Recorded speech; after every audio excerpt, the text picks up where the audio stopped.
So guys, आज मैं आप लोगों को जो एक कहानी सुनाने वाला हूँ वो मेरे एक दोस्त ने हम कुछ दोस्तों को एक पिकनिक में कैंप फायर का टाइम सुनाई थी। और वो कहानी सुन के मेरा तो दिमाग बहुत ज़्यादा हिल गया था। तो मैंने सोचा ये कहानी आपके साथ भी शेयर कर लो। तो गाइस, मैं हूँ निखिल और स्वागत है आपका मिस टेक्निकल चैनल पे। सो गाइस, ये कहानी जो है वो अमर शर्मा नाम के एक लड़के की है जो दिल्ली का रहने वाला है, 31 साल का है। और वो एक कंपनी में सेल्स मैनेजर की जॉब भी कर रहा था।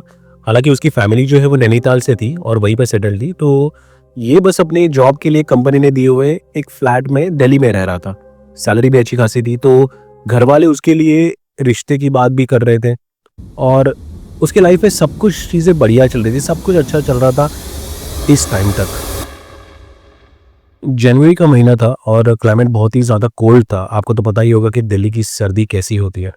तो अमर एक कमरे में एक कोने में बैठकर अपने लैपटॉप पे काम कर रहा था और बहुत टायर्ड हो चुका था, लेट भी बहुत हो चुका था, लेकिन उसको अपना टास्क, अपना टारगेट कंप्लीट करना था। उसकी आंखों में नींद आ रही थी, बट वो अपना काम नहीं छोड़ सकता था। और तभी उसका मोबाइल वाइब्रेट हुआ और मोबाइल पे कोई अननोन नंबर था। उसने टाइम देखा और सोचा कि कॉल उठाऊं कि नहीं उठाऊं। एक पल के लिए ऐसा सोचा भी, लेकिन फिर उसने सोचा कि शायद किसी का इमरजेंसी कॉल भी हो सकता है, तो उसने वो कॉल पिक कर ली। और फोन पे जो उसने सुना वो सुन के उसके होश उड़ गए, क्योंकि दूसरी तरफ से कोई धीमी और भारी आवाज में कह रहा था कि मैं विशाल हूँ।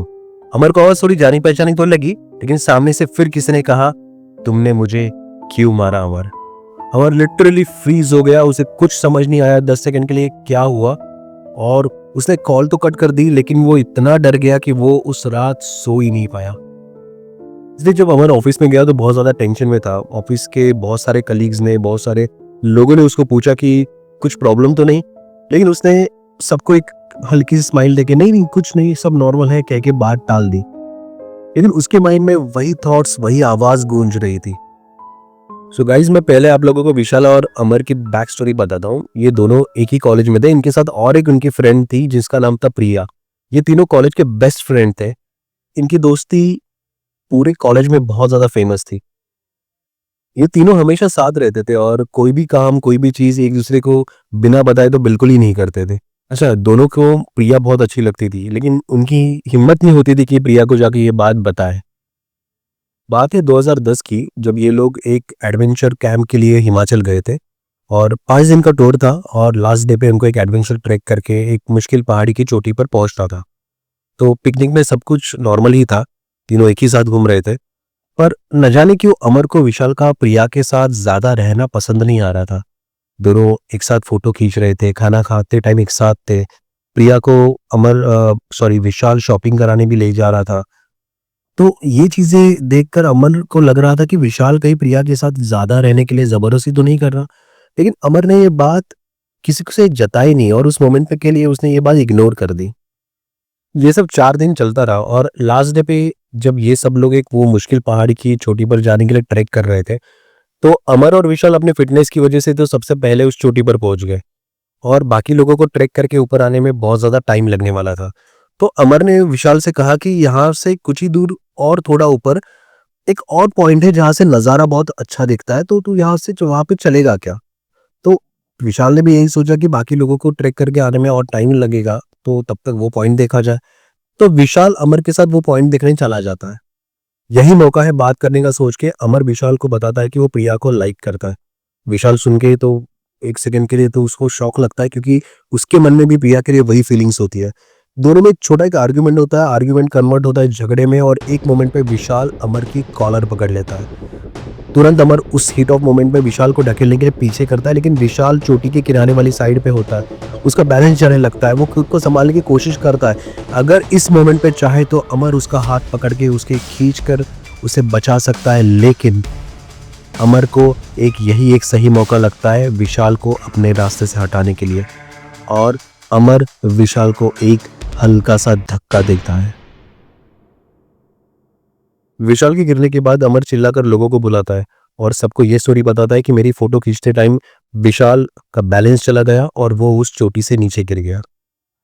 पुलिस को बहुत ढूंढने पर भी विशाल की बॉडी नहीं मिलती, जो कि स्नोफॉल भी बहुत ज्यादा हो रहा था और इतनी ऊंचाई से गिरकर किसी के बचने की उम्मीद भी नहीं थी। बट फिर भी पुलिस ने अपना सर्च ऑपरेशन कुछ दिन चालू रखा, बट स्नो की लेयर इतनी ज़्यादा थी कि उन्होंने भी हार मानकर ये अपना सर्च ऑपरेशन बंद कर दिया। सभी लोग शॉक में थे। स्पेशली अमर और प्रिया बहुत ज़्यादा रोने लगे क्योंकि उन्होंने अपना एक अच्छा दोस्त खो दिया। प्रिया को तो यकीन ही नहीं हो रहा था कि अभी कुछ देर पहले तक वो अपने जिस 2 दोस्तों के साथ ट्रिप एंजॉय कर रही थी, उसमें से एक दोस्त अब उसकी ज़िंदगी में नहीं रहा। प्रिया इस बात से काफ़ी शॉक हो जाती है। वो अपने कॉलेज, अपने क्लास में जाने से भी डरती है बिकॉज़ उसको उन तीनों के वही हैप्पी मोमेंट्स याद आ जाते हैं। अमर काफ़ी ट्राई करता है प्रिया के साथ रहने के लिए या फिर उसको एक इमोशनल सपोर्ट के बहाने उससे क्लोज आने के लिए, बट प्रिया उस जोन से कभी बाहर ही नहीं आती। प्रिया के घर वाले उसे लास्ट में एक साइकियाट्रिस्ट के पास लेके जाते हैं और कुछ दिन कॉलेज भी नहीं भेजते, और प्रिया के पेरेंट्स फाइनली डिसाइड करते हैं कि अपनी बेटी के बेटरमेंट के लिए वो ये शहर छोड़ के कहीं और जगह जाके सेटल हो जाएंगे। जो कि उसके पेरेंट्स गवर्नमेंट एम्प्लॉय थे, तो उनके लिए ये पोस्टिंग करवाना और शिफ्ट होना बहुत ज़्यादा ईजी था। अपनी बेटी के भले के लिए प्रिया के पेरेंट्स प्रिया को उस शहर से कहीं और दूर ले जाते हैं, लेकिन वो कहाँ जा रहे हैं ये बात वो कभी किसी को नहीं बताती, ये बात को राज रखते हैं। अमर बहुत ट्राई करता है कि वो फ़ोन, मैसेजेस, व्हाट्सएप के थ्रू प्रिया के टच में रहे, उसे कांटेक्ट करे, लेकिन प्रिया धीरे-धीरे एक-एक सोशल मीडिया साइट से गायब होती जाती है और लास्ट में वो अपना फ़ोन नंबर भी चेंज कर देती है।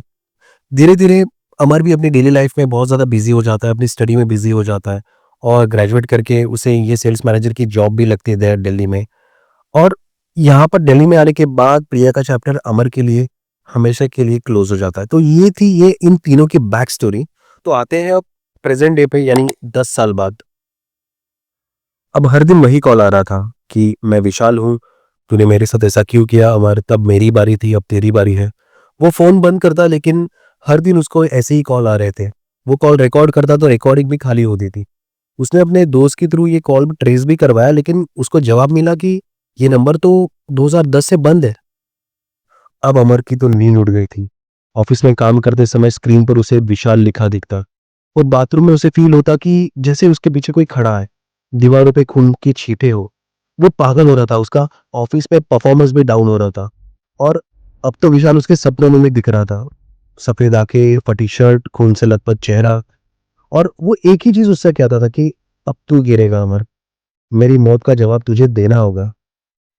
उसी में एक रात जब अमर सो रहा होता है, तब उसके दरवाजे पर खटखट होती है और जब अमर सीसीटीवी फुटेज में जब देखता है तो उसे अपने घर के दरवाजे के बाहर एक काला साया खड़ा हुआ दिखता है और बहुत ज्यादा परेशान हो जाता है। और इन सब के बारे में वो अपने ऑफिस की एक दोस्त होती है, उससे ये सब चीजें शेयर करता है। उसकी दोस्त कहती है भूल जा उस हादसे को, तू पागल हो रहा है। लेकिन लेकिन अब अमर के लिए ये बोलना इतना आसान नहीं था क्योंकि विशाल लौट आया था। अमर की हालत देखकर उसकी जो दोस्त होती है वो सजेस्ट करती है कि किसी तांत्रिक को दिखाएं, और जो कि उसने सुना भी था कि ऐसे मामलों में आत्मा को मुक्ति दिलानी पड़ती है। तो अमर तांत्रिक के पास जाता है और उसे ये पूरी स्टोरी बताता है। तांत्रिक एक देर रात को एक पूजा रखवाता है अमर के घर पे। पूजा शुरू होती है, कमरे में दिए जलाए जाते हैं, मंत्रों की गूंज होने लगती है और तभी अचानक दरवाजा अपने आप खुल जाता है और सब दिए बुझ जाते हैं और तांत्रिक अचानक चुप हो जाता है, उसकी आंखें सफेद हो जाती है और वो तांत्रिक वहीं पे ढेर हो जाता है। अमर को अब ये मेंटल टॉर्चर और सहा नहीं जा रहा था और अमर एक फैसला लेता है कि मुझे उसी जगह पर जाना होगा जहां से ये सब शुरू हुआ था। और 10 साल बाद अमर हिमाचल चले जाता है।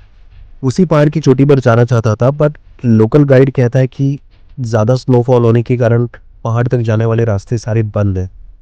वो 2 दिन तक होटल रूम में ही वेट करता है और जैसे स्नोफॉल कम होता है तो अमर तुरंत उसी पहाड़ की चोटी पर जाने के लिए निकलता है। अमर उस पहाड़ की चोटी पर पहुंच भी जाता है। ठंडी हवा चल रही होती है, सब कुछ शांत होता है। उस दिन ग्रहण होता है तो दोपहर के टाइम पर भी ऐसा लग रहा होता है जैसे अभी शाम होने वाली है। अमर उस चोटी के किनारे खड़े रहकर जोर से चिल्लाता है, विशाल मुझे माफ कर दे, गलती हो गई यार, और रोने लगता है।